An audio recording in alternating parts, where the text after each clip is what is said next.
I knew what I was doing with these girls was wrong. I remember a few times being convicted inside of myself that what we were doing was shameful and wrong. Unfortunately, just like stealing, the forbidden fruit aspect of it all just made it more exciting and irresistible to my young and twisted wicked soul. Like drugs, I was addicted, and soon girls my age were not enough for me. I wanted real sex with a real woman. By the time I was 9 years old, this was my desire. I remember that after Cecilia had seduced me and taught me those perverted pleasures of the flesh, I would fantasize that I had this gigantic penis. What's wrong with this cat, man? I mean, am I the only one that thinks that this shit is kind of crazy or I can't wait to hear what you guys think about this shit, man. Every girl I liked, I would stick them on my dick like a shish kebab. All different girls and even a few women I had crushes on. Whoever was my favorite at the time would be the last one on the head of my penis. This book so far has been about pubic hairs, penis, pussy, sucking on tits, dirty diapers, and shish kebabs. Dick shish kebabs. I don't know, man. Maybe you guys want to hear this shit. Maybe you guys like this shit. Maybe this is entertaining. I'm going to be honest with you.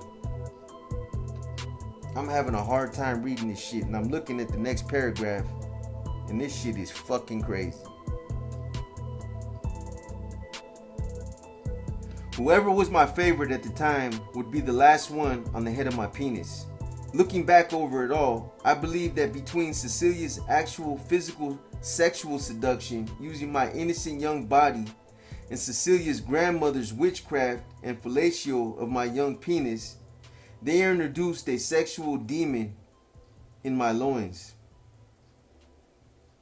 At the age of 9, I would actually have intercourse with a full mature 15-year-old horny girl. It seemed my penis had a perverted mind of its own. But I'm getting ahead of myself again. I think this dude just likes to write about fucking penis, man. I started boosting, shoplifting. As all the women started giving me their orders to pick up from the store for them, I would boost what I could. Then I figured something out. I said to myself, if I take this store receipts and I figure out what's on there, I'll get these items and put them in one of the produce bags with the store name and then walk out. As long as I had the receipts, if I get stopped, I'll show them the receipt. This gave me confidence in what I was doing. Before long, I had all the kids in my circle working for me. I was teaching them how to boost, and we were keeping the money the housewives were giving us. They would boost $1 worth of stuff, and I would give each kid a quarter. I'd keep the rest. None of the women knew what we were doing, my mom either. All my mother knew was that when I did a grocery run, I would come back and give her a couple dollars every day, which added up to about $10 a week. We were poor, and that was a lot of money to us. So this began my life of organized crime. I had organized the neighborhood kids and taught them how to boost. I taught my cousins, my brothers, my sisters. I kept it in the family as much as possible. So here I was, running an organized boosting ring of kids. There were many other things I did too. I started hustling and stuff like that. I would sell newspapers. I would go down to the newspaper business and they would give me 20 papers at a time. They wanted a nickel a piece for those 20 papers. They had about 20 boys every day picking up batches of 20 papers at a time. Everything you made over a nickel, a paper was yours to keep. So we would go out and try to sell each paper for at least a dime. If you were smart and hustled, I learned that at bars and certain other places, you could get a quarter, and that was our hustle. I learned that shining shoes was also a good hustle. So here I was, selling papers and shining shoes with my little circle of followers, who were hustling with me too. Still, washing diapers. I never gave that up until I was about 10. I think that is when Pampers started hitting the scene. And I think it was Pampers that put me out of diaper washing business. I had also learned to babysit and clean restrooms and gas stations and fast food places and movie houses. I would get paid for stuff like that. So by the time I was about 11, I had about 5 jobs that I would do before and after school, as well as the hustling. For a kid, I think I had it figured out. I was bringing home a minimum of $25 and sometimes $30 a week and giving it all to my mother. My mother would give me $5 a week allowance from that money, which was a lot for an 11-year-old back then. Back then, the average man's paycheck was about $35 a week, maybe 40. Here I was, a little kid bringing in as much as a man was bringing in, even though it was a hustle, stealing and working. I always had my hands in something to make money. Throughout this time, the one thing that ruled my world was girls. The little girl in that barn had turned me out, even though there were other experiences with girls, which I don't know if I'll ever tell about. Yeah, man, keep it to yourself. There was a certain older relative who was about 15 at the time when I was 9. So he starts talking about it any motherfucking way. There was a certain older relative who was about 15 at the time when I was 9. She had come to stay with us for a while because she had been caught being sexually active with some of my older relatives. She was sent to live with us. One night, she was babysitting us, and I got up to go to the kitchen. I wanted water. Here we go. She was in the living room on the couch. She was playing with herself.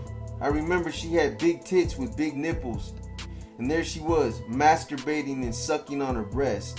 I had never seen a woman suck on her own breast before. It fascinated me. As I watched her, instead of her stopping what she was doing or running off, she kept playing with herself. She started talking to me. She asked me if I knew what sex was. I said, yes, I know what it is. I've had sex, trying to sound more mature than I was. I remember she told me mockingly that I was lying and you can't even get a boner. So I said defiantly and proudly, yes I can. She said nah in disbelief. Let me see. So I pulled down my pajamas and showed her that I had a boner. As soon as she saw that I had an erection, her eyes lit up and she was like, come here, come here. Even though I was only 9 years old, here I had at least, oh my God, man, are you fucking serious? Even though I was only 9 years old, here I had at least about a 4-inch hard dick. Come on, man, are you fucking kidding me? Are you fucking kidding me? I tell you this, I'm gonna clown all you motherfuckers that say that you want me to keep reading this shit. This shit's crazy, man.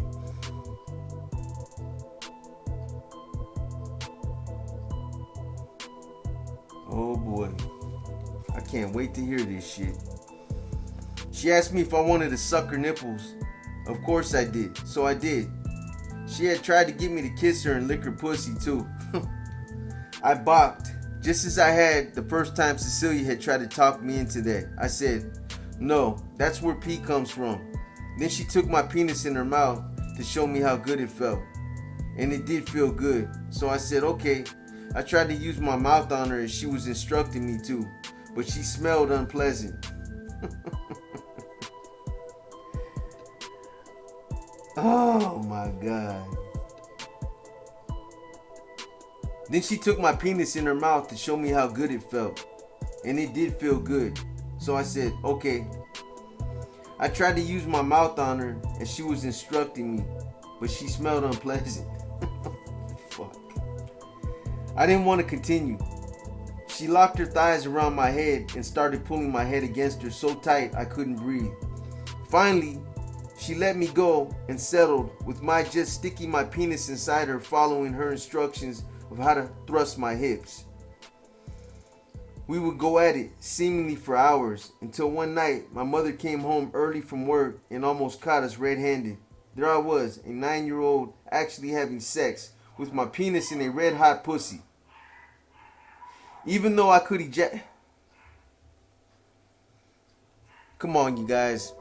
For real, man. Is this too much information? Like, for real. I'm not even trying to be funny. I'm not trying to bash on this dude. But don't you think that this is just a little too fucking, after a while, it kind of gets kind of weird, man. Like, those are just details you don't want to fucking talk about. And this dude just seems like he's going on and on and on. I bet you this shit's in chapter 3, 4, 5, 6, 7, 8, 9. I hate to hear it when it's when he's in his 30s. I ain't gonna read that shit. I'll tell you guys right now.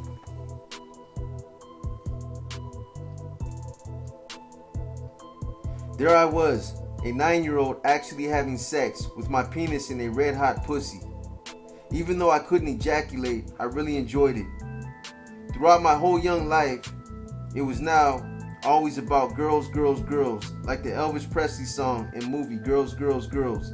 Sex just seemed to rule my world, especially the white girls, the little rich white girls that lived on the other side of town. For poor boys like us from the poor side of town, they were like the forbidden fruit.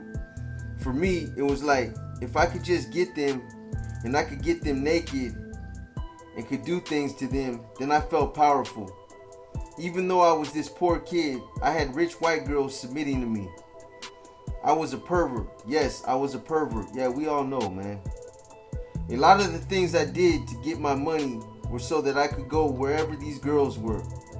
I would grow up to be a handsome man. I mean, I'm not gonna lie. I was handsome and I've always known it. I remember reading a book that came out when I was about 13 called The Sensuous Woman.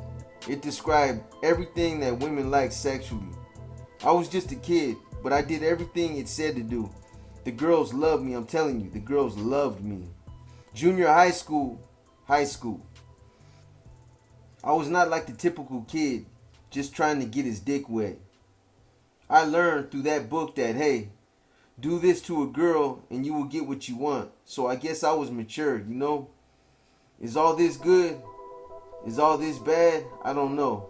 I just know that pussy ruled my world for a long time until I finally grew up and realized that I made pussy my idol. The altar where I worship, the sex I sought, was like a religious experience to me. I'm running through this stuff and leaving out so much, man. We want you to leave out a lot more, man. I think it's important, though, that you know what kind of man grows up and becomes a killer for organized crime.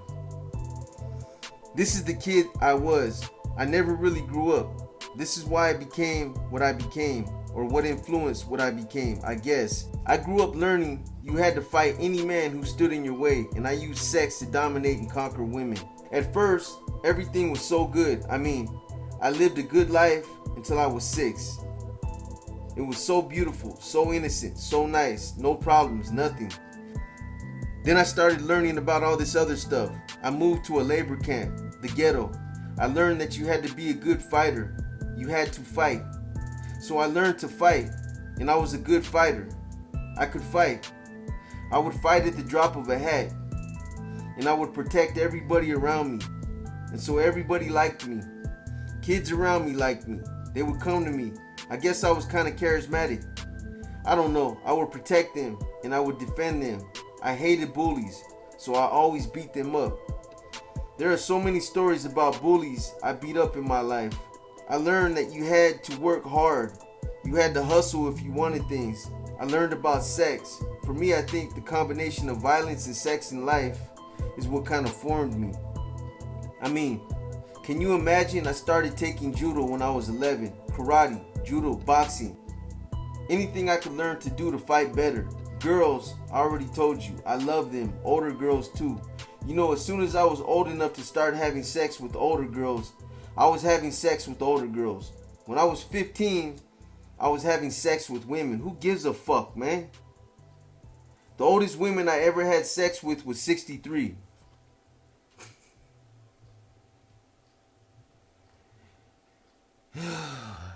$60 She would pay me to come back once a week. This is the kind of guy I was, and I always had guys flocking to me. Uh-oh, what does that mean, man?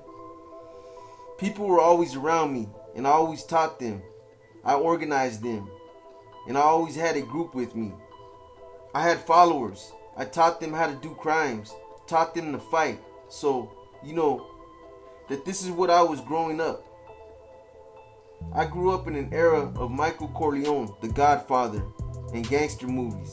I did my best to act as they would, treating it like research. Martial arts, guns, and knives became my gods.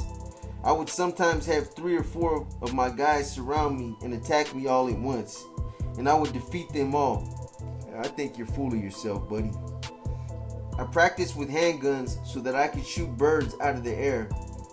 With knives, I would tie them to my hands and practice stabbing and slashing the shit out of the targets I would set up. I called a sawed-off pool stick my wife, and I would beat many older and much bigger opponents in the submission. By the time I was 16, I already knew what I wanted to grow up to be. I wanted to be the best hitman in the world. Can you imagine that? A kid grows up and he is 16 years old and he wants to be the best killer in the world. He hones himself to that and he trains himself to that. Well, there you guys go.